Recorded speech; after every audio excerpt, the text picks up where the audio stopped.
हिंदू धर्म के भीतर जाति और उससे जुड़ी छूत अछूत की समस्या पर फुले अंबेडकर की शैली में तीखी टिप्पणी करते हुए भगत सिंह लिखते हैं, कुत्ता हमारी गोद में बैठ सकता है, हमारी रसोई में निस्संग फिरता है, लेकिन एक इंसान का हमसे स्पर्श हो जाए तो बस धर्म भ्रष्ट हो जाता है। अछूत समस्या पर अपने इस लंबे लेख में वे इस समस्या के निदान और उसके उपायों पर भी विचार करते हैं। वे कहते हैं कि सबसे पहले हमें यह स्वीकार करना होगा कि सभी इंसान समान है और न तो जन्म से कोई भिन्न पैदा हुआ है और न ही कार्य विभाजन से। वे हिंदुओं के पुनर्जन्म और कर्मफल सिद्धांत को जाति व्यवस्था को जायज ठहराने और जो लोग इसका शिकार हैं उनकी स्वीकृति प्राप्त करने के उपाय मानते हैं। जाति व्यवस्था से पैदा हुई अछूत समस्या ने किस तरह श्रम करने वाले लोगों से घृणा करना सिखाया, इस पर भगत सिंह विस्तार से रोशनी डालते हैं।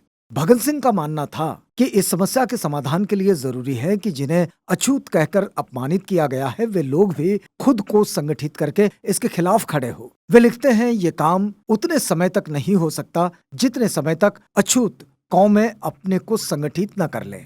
भगत सिंह अछूतों द्वारा संगठित होकर अलग प्रतिनिधित्व की मांग का भी समर्थन करते हुए लिखते हैं, वे समझते तो है कि उनका स्वयं को अलग संगठनबद्ध करना या मुस्लिमों के बराबर गिनती में होने के कारण उनके बराबर अधिकारों की मांग करना बहुत आशाजनक संकेत है। फिर वे भारतीय इतिहास में अछूत कहे जाने वाले समाज की शानदार भूमिका को रेखांकित करते हुए उनसे संगठित होने का आह्वान करते हैं।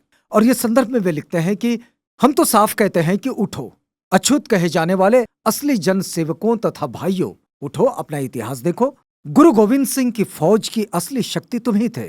शिवाजी तुम्हारे भरोसे ही सब कुछ कर सके, जिस कारण उनका नाम आज भी जिंदा है। तुम्हारी कुर्बानियां स्वर्णाक्षरों में लिखी हुई है। उठो, अपनी शक्ति पहचानो, संगठनबद्ध हो जाओ। असल में स्वयं की कोशिश के बिना कुछ भी न मिल सकेगा। इतना ही नहीं, वे अछूत कही जाने वाली कौम से ये भी कहते हैं कि बिना शक्तिशाली बने और जो तुम्हें अछूत समझते हैं उन्हें अपनी ताकत दिखाए, समानता का अधिकार हासिल नहीं किया जा सकता है। वे लिखते हैं कि कहावत है, लातों के भूत बातों से नहीं मानते, अर्थात संगठनबद्ध होकर अपने पैरों पर खड़े होकर पूरे समाज को चुनौती दो, तब देखना कोई भी तुम्हारे अधिकारों को देने से इनकार करने की जरूरत न कर सकेगा। तुम दूसरों का खुराक मत बनो, दूसरों के मुंह की ओर मत ताको। वे मार्क्स के कम्युनिस्ट घोषणा पत्र की तर्ज पर दलितों यानी कि अछूतों का आह्वान करते हैं कि संगठनबद्ध हो जाओ, तुम्हारे कुछ भी हानि नहीं होगी, बस गुलामी की जंजीरें कट जाएगी। धीरे धीरे होने वाले सुधारों से कुछ नहीं बन सकेगा।